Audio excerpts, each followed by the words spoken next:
Deborah Gail Stone was the first child of Bill and Marilyn Stone and was born on the 18th of June 1956 in Santa Ana, California.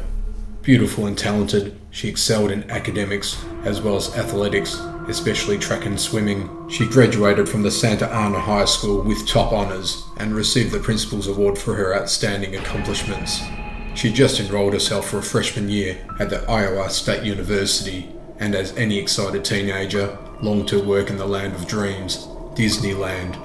In order to save for her college tuition, she applied for a summer job at Disneyland and soon landed herself with a coveted job of being a Disneyland hostess. At Disneyland, a major ride called the Carousel of Progress was redesigned to become a new attraction, America Sings. On June the 28th, 1974, an automated musical extravaganza that paid tribute to the musical history of America debuted. The ride featured 6 stages in the central nucleus of the building. These 6 theatres rotated around in sequence so as to allow the theatre audience to experience each popular performance in sequence.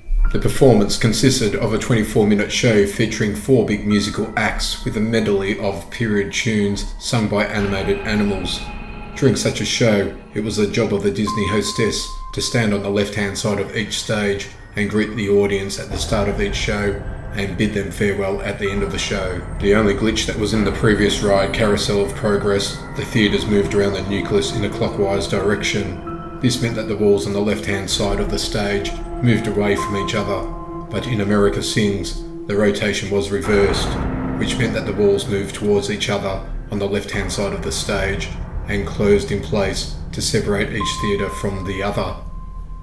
On the fateful night of July the 8th, 1974, Debbie Stone had an evening shift at America Sings. Just before her shift, she called up her parents and exclaimed to them that she was in love and wanted their permission to get engaged.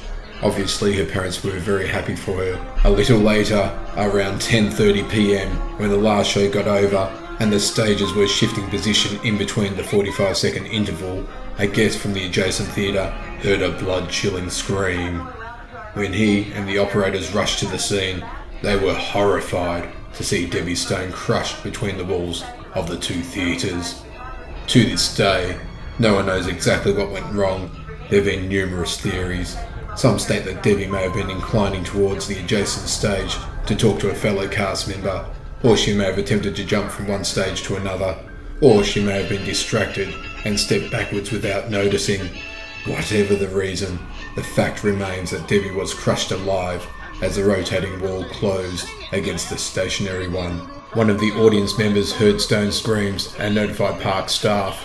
Other employees didn't notice the dismembered body until the end of the show and thought that Stone's death screams were part of the show. By the time the audience members and staff got to her, it was too late. Stone died from her injuries.